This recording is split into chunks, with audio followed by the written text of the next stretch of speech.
tatlong buwan ang laban ni pambansang kamao Manny Pacquiao kay Oscar De La Hoya. Pero sasabak na si Pacman sa puspusang pag-iensayo. Ngunit bago pa siya lumipad sa tuong Amerika, sinurpresa muna niya ang mga sundalong naka-confine sa AFP Medical Center. Ito ang weekend report ni Dano Tingkungko.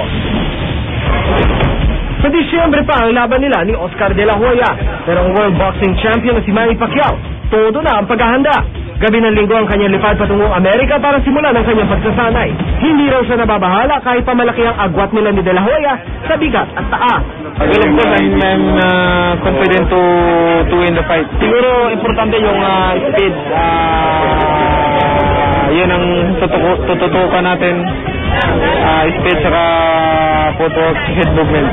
Pero bago tumungo sa Amerika, binisita muna ni Pacman na isang AFP reservist ang 66 na sundalo na naka-confine sa Heroes Ward ng AFP Medical Center ngayong umaga. Kasama si AFP Chief of Staff General Alexander Yano na mahagi siya ng grocery items, tulong pinansyal at cellphone loan. Napakaganda ito na gesture at nakikita natin na hindi nag-iisa ang ating mga kasundaluhan. They are being backed up and supported by the Filipino people themselves. Sa lahat ng mga wounded, kaya niya yan.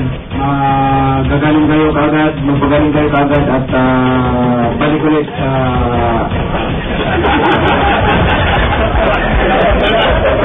balik ulit sa inyong pang tungkulin.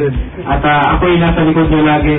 Si Private First Class Harold Garcia, ginawa rin din ng Wounded Personnel Medal matapos masugatan sa pakikipaglaban sa mga rebeldeng MILF. Dano Tingkungko, GMA News.